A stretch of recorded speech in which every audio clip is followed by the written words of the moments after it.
Shalom, shalom, je vous salue dans le nom de Jésus-Christ. Ici votre frère, le frère Kader. Nous avons fait un moment, mais le Seigneur a fait grâce.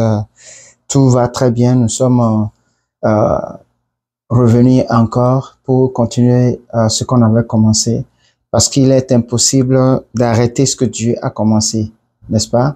Et c'est une grâce et un privilège que le Seigneur nous a permis d'être encore réunis ce matin. Et je bénis le nom du Seigneur pour cela, dans le nom de Jésus-Christ.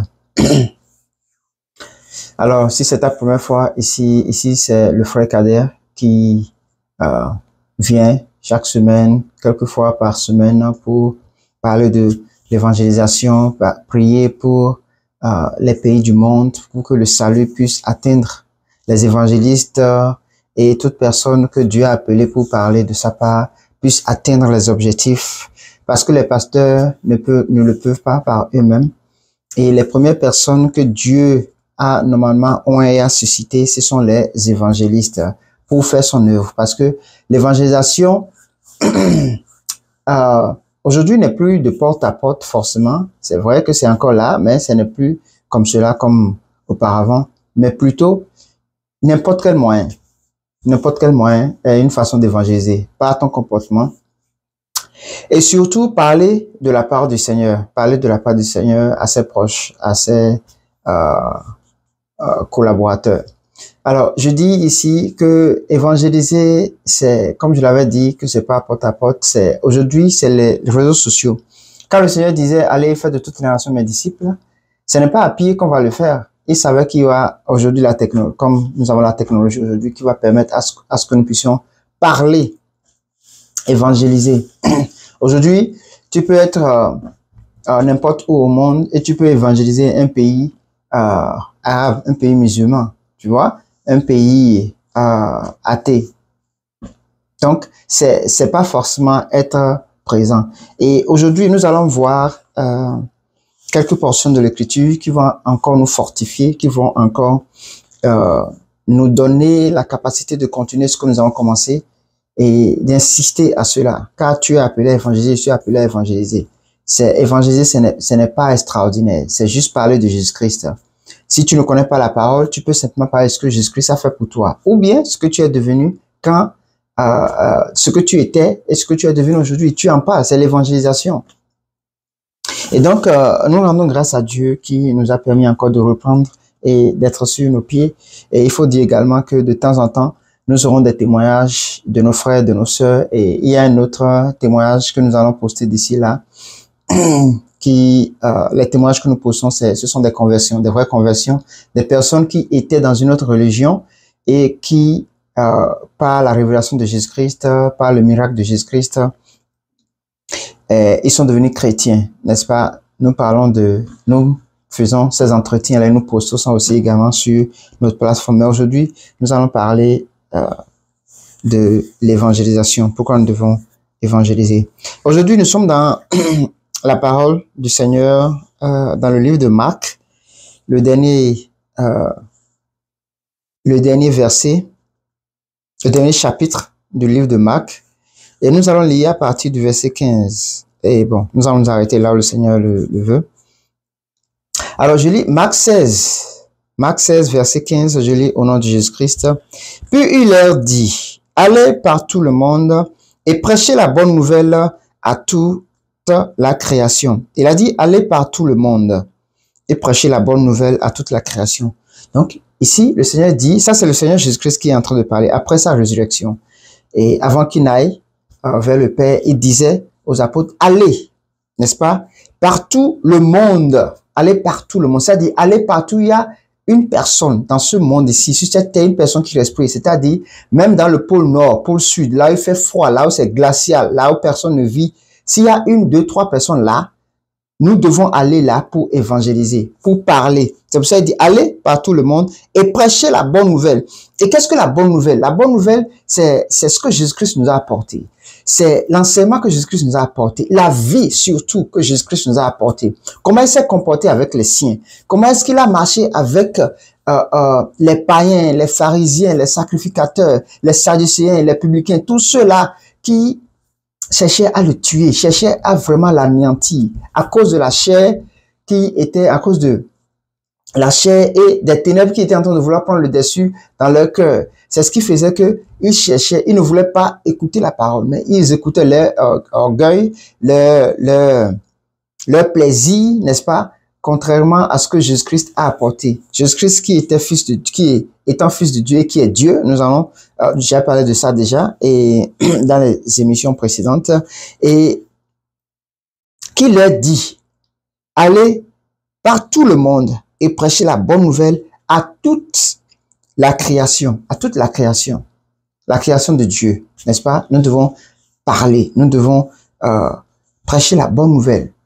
Et ici, nous voyons que ce n'est pas adressé à une seule personne, c'est à tout le monde, à toutes sortes de catégories de personnes, n'est-ce pas? Il n'a pas dit ici, allez les pasteurs, allez les apôtres, ou bien allez les évangélistes, allez comment on appelle, les prophètes. Non, il a dit ici, allez par tout le monde et prêcher la bonne nouvelle à toute la création. Maintenant, si tu es par exemple en Europe, comment est-ce que tu peux évangéliser quelqu'un qui est en Amérique? Vous voyez que c'est un peu compliqué. S'il faut que tu gagnes de l'argent pour te déplacer, faire des croisades, faire ceci, c'est un chemin long et une planification qui prend du temps, n'est-ce pas? Et qui nécessite beaucoup d'énergie. Mais par contre, quand le Seigneur dit, allez par tout le monde et apporter la bonne nouvelle à la création, c'est dit, il était en train de dire, vous allez commencer, mais ma parole va finir dans tout le monde et toute la création va me connaître. Et comment il parlait aujourd'hui de la technologie qui était qui est là.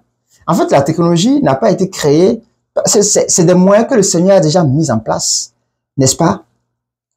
Spirituellement et qui se manifestent physiquement. Et c'est juste que le diable a dérobé, comme la Bible dit, il n'est qu'un voleur, un dérobeur et un égorgeur. Il n'a pas la création, il n'a pas la créativité. Le diable est copie. Le diable est comme une imprimante. Il copie tout ce que Dieu fait, n'est-ce pas? Et il falsifie. La preuve, tout ce qu'il fait n'a pas de qualité. Tout ce qu'il fait n'a pas de qualité. Mais tout ce que Dieu fait a de qualité, n'est-ce pas? Donc, nous disons ici que le fait que Dieu dit aller partout le monde, parler à la création de la bonne nouvelle, il parlait aussi également de la technologie. Ça veut dire qu'aujourd'hui, je suis en train de vous parler, vous qui êtes en Côte d'Ivoire, en France, en Afrique, en Europe, aux États-Unis et tout, vous pouvez m'entendre, vous pouvez entendre la bonne nouvelle sans que je ne sois là. Pourquoi? C'est le moyen que Dieu a mis en place. Et c'est un moyen que nous devons utiliser plus que tout autre moyen pour évangéliser, pour parler de Jésus-Christ. N'est-ce pas? Pour parler de la renaissance des personnes. Car tu dois renaître, tu dois naître de nouveau. Toutes personnes qui étaient chrétiens, qui ne sont plus, qui ne croient plus et tout le reste, doivent revenir à Christ. Et c'est par ces canaux, les réseaux sociaux, la technologie aujourd'hui, que nous allons évangéliser. Pas pour les buzz, pas pour les likes, pas pour les followers. Ça là, est-ce que ça va t'amener au paradis? Est-ce que quand tu meurs aujourd'hui, ces œuvres, allez rire sur les réseaux sociaux, allez regarder la vie des autres, allez critiquer et dire tout le reste là, est-ce que ça là, ça t'apporte quelque chose? Mais non. Mais la Bible dit qu'il y a un livre des œuvres. Et cette œuvre-là, c'est ce que tu as fait pour le royaume des cieux. Le fait que tu postes une vidéo pour parler de Jésus-Christ, c'est une œuvre que le Seigneur écrit. Le fait que moi je fasse ceci et que tu prennes et que tu partages ou bien que tu en parles, c'est une œuvre que tu as contribué. J'ai fait mon œuvre, tu as fait ton œuvre également. C'est pour ça que la Bible dit, Paul a semé, Apollo a arrosé. Donc ce n'est pas une œuvre pour une seule personne, c'est pour tout le monde. Quand tu vois une vidéo qui parle de Jésus-Christ, qui peut gagner une âme, partage cela. Ou bien parle de cela à quelqu'un, n'est-ce pas? C'est à ça que nous sommes appelés. Partagez, parlons, soutenons.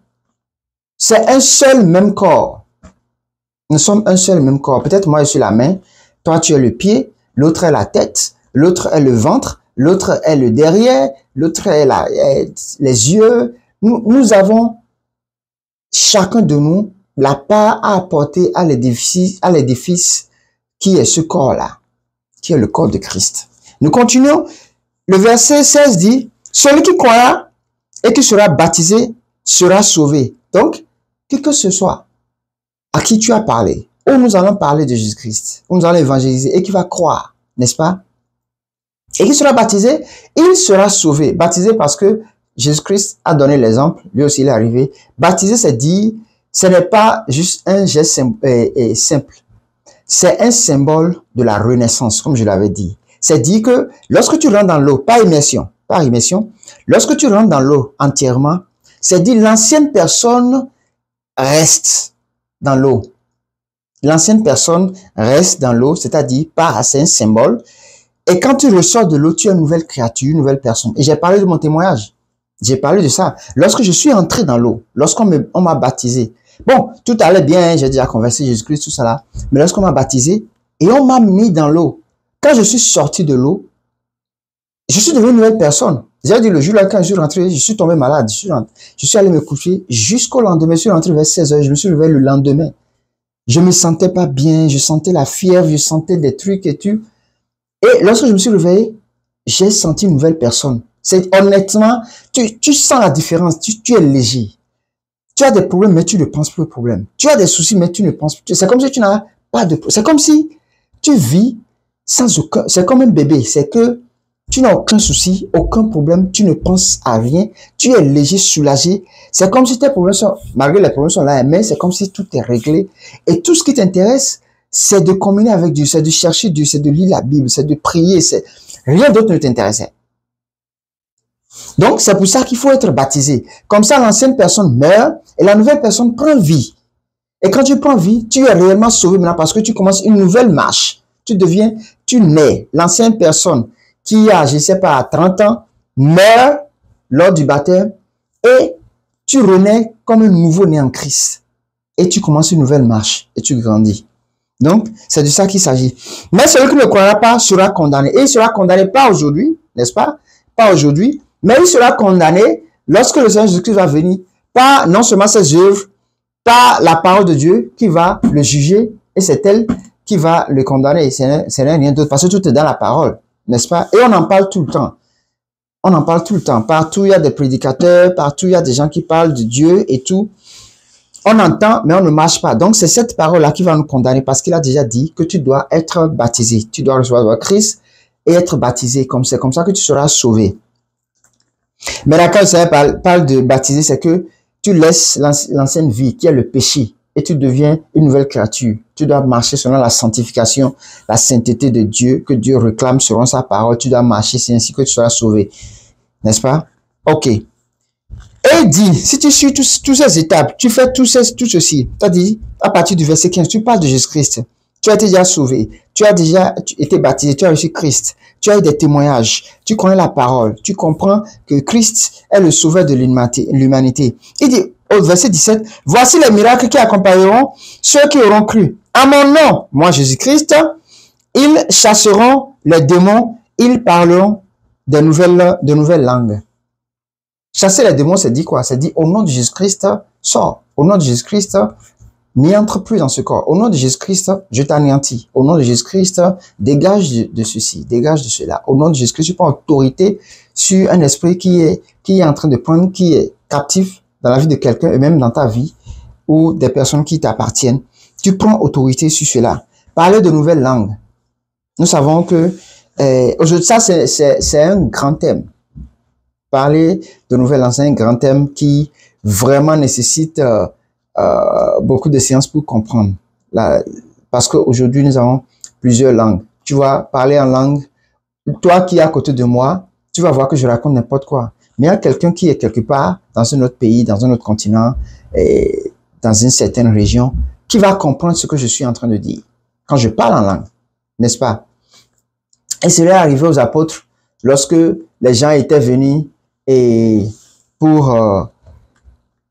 lorsqu'ils étaient dans la chambre haute avec les autres disciples de Jésus-Christ, Pierre, et tous, le Saint-Esprit est tombé sur eux, dans la chambre là, le Saint-Esprit est tombé sur eux, et ils ont commencé à parler en langue. N'est-ce pas? Et les gens qui étaient là ont dit non, ils sont en train de blaguer, ils sont en train de raconter n'importe quoi. N'est-ce pas? Parce que ce qu'ils entendaient, certains ne comprenaient pas. Mais d'autres disent que, mais ces gens-là ne sont-ils pas galiléens? Mais comment est-ce qu'ils comprennent le grec? Comment est-ce qu'ils comprennent l'araméen? Comment est-ce qu'ils comprennent telle langue? Comment est-ce qu'ils comprennent telle langue? Tu vois, parce que telle personne parle, la langue qu'il parlait, c'est dans une langue X. L'autre parlait, c'est dans une langue Y. L'autre parlait, c'est dans une langue T. Ainsi de suite, donc, d'autres qui ne voulaient pas accepter et qui ne comprenaient rien de tout ça, on dit que ils sont en train de, c'est du vin, ils ont bu de l'alcool, c'est pour ça qu'ils sont en train de blasphémer. Donc, la langue, ça diffère. C'est pas parce que l'autre parle en langue et que toi tu ne parles pas en langue que tu penses qu'il est en train de dire n'importe quoi. C'est vrai qu'il peut arriver que la personne est en train de parler en langue, pas sous l'esprit, mais la plupart du temps, sous l'esprit, il y a un message qui est derrière. Ça ne soit pas pour rien. D'accord? Et donc, c'est cette langue-là qu'on parle ici. Vous allez chasser les démons. Quand on dit les démons, c'est tout esprit. Hein? Le Seigneur a été un exemple pour nous. Et c'est notre peur, notre manque de foi qui fait que on n'arrive pas à chasser. N'est-ce pas? Ou on a plus peur du diable. Vous voyez, on a plus peur du diable que de Dieu. C'est pour ça que toute chose qu'on fait, et quand on dit par exemple de prier pour détruire l'œuvre de l'ennemi, l'efficacité de notre prière, la force, la dimension de la prière diffère de quand on dit prions pour recevoir le Saint-Esprit, pour que le Saint-Esprit prenne contrôle. Vous voyez ce que je veux dire? C'était une parenthèse. Ils saisiront des serpents. Ils boivent, s'ils boivent quelques breuvages mortels, ça c'est le verset 18, ils ne leur feront point de mal. Ils imposeront les mains aux malades et les malades seront guéris. Ils imposeront les mains aux malades et les malades seront guéris. Ça m'est arrivé. Mon garçon, on était en vacances et il avait la fièvre. Il avait la fièvre et à l'heure là, on ne pouvait pas sortir pour aller à la pharmacie et tout. Et ça m'a donné vraiment une leçon que, en fait, quand quelqu'un est malade, ce n'est pas le fait de penser tout de suite. C'est le manque de force, c'est penser tout de suite à l'hôpital. Mais c'est de prier, d'insister. Tout compte fait, la personne ne va pas mourir, n'est-ce pas? C'est d'insister dans la prière.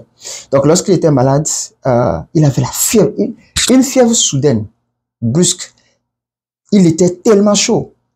Et comme j'ai dit, la pharmacie, à l'heure là, n'était pas ouverte, c'était en Afrique. Et j'ai reçu de prier pour lui. Alors, j'ai juste imposé la main, j'ai juste prié. Je me suis rappelé de la belle-mère de Pierre, qui avait une forte fièvre, et Jésus-Christ l'a pris par la main et a prié pour elle, et la fièvre l'a quitté. Je me suis rappelé de ça. Et j'ai fait la même prière. J'ai prié pour mon garçon, et j'ai prié que la fièvre le quitte instantanément. Je dis instantanément, la fièvre l'a quitté. Et ce jour-là, c'est resté dans ma tête jusqu'à aujourd'hui. Et je me suis accusé parce que j'ai dit, mais ça veut dire que quelque part, nous manquons de foi. Quand on a le maux de tête, on pense aux médicaments. Quand on a ceci, on pense directement à aller à l'hôpital. Mais en réalité, la Bible dit que si réellement tu as reçu Christ et tu as fait tout ce que tu dois faire, tu es sauvé, tu vas imposer les mains aux malades, ils seront guéris. La fièvre fait partie de cela. Et c'est des exemples que nous devons prendre et tous les jours expérimenter. C'est pour ça que je dois voir moins de miracles. Parce que on croit plus à la science qu'à la Bible. À moins de choses, on pense tout de suite, on pense à l'hôpital. Tout de suite à l'hôpital. On ne pense pas à Dieu. Alors que Dieu aime que tu tiennes ferme jusqu'à la fin. Ferme jusqu'à la fin. Jésus-Christ, dans le jardin du Gethsémane, a prié, a insisté 3 fois. Mais ça, c'était parce que c'est déjà écrit. N'est-ce pas? Sinon, toutes les prières que Jésus-Christ a faites ne sont tombées en vain. Toutes ces prières sont arrivées en accomplissement. N'est-ce pas? Nous avons vu cela. Donc, nous avons saisi les serpents. Quand on dit saisir les serpents, c'est dit que et même si on t'attaque, même si on te fait quoi que ce soit, cela ne pourra pas t'atteindre. C'est ce qui est écrit ici. Ils saisiront des serpents. Ils saisiront des serpents. S'ils boivent quelques breuvages mortels, il ne leur fera point de mal. Ça veut dire que un sorcier peut t'attaquer et ne peut rien te faire. C'est une question de foi, vous savez. C'est vraiment une question de foi. D'être déterminé, quand je lis ce genre de choses, qu'est-ce que je dois comprendre? Je dois comprendre que qui que ce soit, même le diable ne peut pas m'atteindre. Il ne peut pas m'atteindre. Ne parlons pas de Job, hein. Ça c'est avant Jésus-Christ. Nous sommes dans le temps, ça c'était le temps de la loi, n'est-ce pas? Mais nous sommes dans le temps de Jésus-Christ. Pas seulement la grâce, mais le temps où la puissance du nom de Jésus-Christ est au-dessus de toutes choses sur cette terre, n'est-ce pas? Et il continue, dit, ils imposeront les mains aux malades et les malades seront guéris. Les serpents, c'est toute attaque que tu peux avoir. Le diable peut t'attaquer, les sorciers peuvent t'attaquer, les démons peuvent t'attaquer. Ils ne pourront rien te faire, c'est ce que la Bible dit. Si, et seulement si tu fais tout ce que la Bible demande de faire. Tu ne veux pas être dans le mensonge, dans les critiques, dans ceci et cela, et espérer. C'est vrai que Dieu peut te faire grâce, n'est-ce pas? Parce que le nom de Jésus-Christ, c'est une grâce. Et puis tu vas prier et tu auras des résultats, n'est-ce pas? Tu verras le miracle. Mais si tu marches, tu fais l'effort de marcher dans la sanctification, marcher selon la parole. Tous les jours, tu pries et tout. Lorsque l'attaque vient, tu sauras t'en sortir. Tu vas te rappeler de prier, tu ne vas pas paniquer, tu ne vas pas crier, tu ne vas pas fuir, tu ne vas pas appeler quelqu'un pour t'aider, non. Mais tu vas prendre autorité dans le nom de Jésus-Christ. Et ça, ce sont ceux qui accompagnent tous ceux qui vont prêcher la bonne nouvelle de Jésus-Christ. La bonne nouvelle de Jésus-Christ. Et je vous prie vraiment que nous devons entrer à l'évangélisation, sauver les âmes, sauver nos familles, sauver nos amis. Chaque jour qui passe, mes frères, est compté contre nous. La connaissance que nous avons et nous ne mettons pas ça en pratique, Dieu va nous juger sur cela. Dieu va nous juger. Ce n'est pas que nous ne connaissons pas, nous connaissons, mais nous ne voulons pas faire. La plupart du temps parce qu'on a peur, parce qu'on doute qu'il ne soit pas ainsi. Tu n'as pas besoin forcément de connaître la Bible, mais tu peux aller simplement avec l'expérience que tu as en Jésus-Christ, avec ce que tu vis en Jésus-Christ, avec ce que tu étais et que tu es aujourd'hui, les témoignages que tu as, tu parles de ça, point, c'est tout ce que tu as à faire. Et faire comprendre à la personne que Jésus-Christ vit, et c'est une vie, n'est-ce pas? Et tout a été fait en son nom. Nous devons évangéliser, nous devons parler. Tout ce que nous avons à faire, c'est de parler. Dieu fera le reste. Nous semons la parole. Dieu va faire le reste, il va faire accroître. Même si la personne ne reçoit pas ta parole ce jour-là, il peut rencontrer quelqu'un d'autre qui va lui parler et il va recevoir en ce moment. Ou bien il peut recevoir instantanément quand tu lui parles. Il peut aller à la maison, il va dormir, Dieu va le révéler. Quelque chose peut lui arriver, Dieu va le sauver et il va se rappeler et il sera sauvé. Donc, le plus important, c'est de faire la semence, semer la parole. C'est très important. C'est très, très, très, très important. N'est-ce pas? Nous allons nous arrêter là et nous prions que le Seigneur nous aide et qu'il nous conduise chaque jour, qu'il nous accompagne chaque jour dans cette œuvre qui n'est pas facile. Et je prie que le Seigneur nous fortifie à faire son œuvre, à parler de lui sans crainte, sans doute. Si tu as la capacité de parler dans les rues, fais-le. Si tu as la capacité, si tu es sur les réseaux sociaux, ouvre une page Facebook, ouvre une page TikTok, quels que soient les réseaux sociaux, parle de Jésus-Christ. Commence 1 minute, 2 minutes, 5 minutes. Ceux qui me connaissaient, j'avais commencé. C'est des choses de 3 minutes, 5 minutes. Mais aujourd'hui, je peux parler en 1 heure de temps. Plus d'1 heure de temps. Mais quand j'ai compris que quand tu parles trop, tu fais trop, les gens ne comprennent pas et n'assimilent pas bien. Donc, tu parles précis en un bref temps et tu donnes ton message pour que les gens puissent marcher selon cela. Donc, nous prions vraiment que Dieu nous aide et que nous commencions, nous qui n'avons pas commencé encore les réseaux sociaux, créer une page. Si tu as une page personnelle et que tu ne veux pas que vraiment les gens savent et tout ça là, il n'y a pas de problème. Crée une autre page sur les réseaux sociaux. Et là, tu parles uniquement de Jésus-Christ. Tu parles uniquement de la parole de Dieu, de ce que tu es devenu. Et tu encourages un frère et une sœur. Quelqu'un va tomber sur ta vidéo et toi, tu ne sais pas que ce que tu as dit pour ce moment-là, que ça allait agir dans la vie de quelqu'un, mais Dieu lui sait. Et il prend ça, il utilise ça dans la vie de quelqu'un qui sera sauvé. Dieu ne descend pas comme ça et parler. Non, il passe par les gens, pas toi, pas moi, pour parler. Il a choisi Moïse pour parler à son peuple. Il pouvait choisir autrement, mais il a choisi ainsi. Donc, la puissance de la parole, Dieu a créé toute chose par la parole. Et cette parole nous a été accordée de parler. Donc, tu dois parler. Tu ne parles pas, c'est un jugement. C'est un jugement. Parce que tu connais. Donc, tu dois partager. Même si c'est 2 minutes, 5 minutes, ou bien sur tes statuts. Fais-le. Fais-le. C'est important. Fais des posts. Si tu ne peux pas le faire également, cherche sur les réseaux sociaux des personnes qui parlent de l'évangélisation, qui parlent de donner sa vie à Christ. Poste cela. Repose cela. C'est comme ça. Même si tu le fais progressivement, tu vas entrer en toi et tu vas commencer par le faire. Que le Seigneur vous bénisse, que la grâce et la faveur de Dieu soient avec vous, que Dieu nous accompagne vraiment à comprendre que l'évangélisation, c'est à ça que nous sommes appelés. Tout le monde n'est pas appelé à être pasteur, évangéliste et apôtre et tout. Mais tu peux parler de Jésus-Christ. Et l'évangélisation, c'est appelé à tout le monde. À tout le monde. À tout le monde. À tout le monde. D'accord? C'est à tout le monde. Si Jésus-Christ a fait quelque chose pour toi, si tu es chrétien, tu es évangéliste automatiquement. Maintenant, après peut venir ton appel réel. Peut-être ton appel, c'est l'évangélisation. N'est-ce pas? Évangéliste. Mais au fur et à mesure, tu vas comprendre. Si tu ne peux pas évangéliser quelqu'un, comment est-ce que tu peux créer une église? Hein? Comment tu peux créer une église? Parce que l'église, c'est évangéliser et gagner des âmes et apporter à l'église pour l'édification du corps de Christ. Mais si tu n'arrives pas, comment est-ce que tu peux créer? Donc, évangéliser, c'est la première étape fondamentale de tout chrétien. Et tout chrétien, jusqu'à sa mort, doit évangéliser. Que le Seigneur vous garde, que le Seigneur vous protège, que sa grâce et sa faveur restent avec vous. Nous allons continuer. Et shalom chez vous. Et je bénis le nom du Seigneur pour votre vie. Partagez les vidéos. Que ce soit ma vidéo, d'autres vidéos, partagez. C'est important. Il faut qu'on soit dans les réseaux sociaux au maximum. Au maximum. Les gens vont pour la pornographie, pour des choses nulles, pour des choses qui font rire. Quand ils vont aller, ils vont voir qu'on parle de Jésus-Christ. Aujourd'hui, ils ont zappé. Demain, zappé. Troisième, quatrième fois, ils vont chercher à regarder, ainsi de suite. C'est important que nous le fassions. Que le Seigneur vous bénisse. Shalom et à demain par la grâce de Dieu. Amen.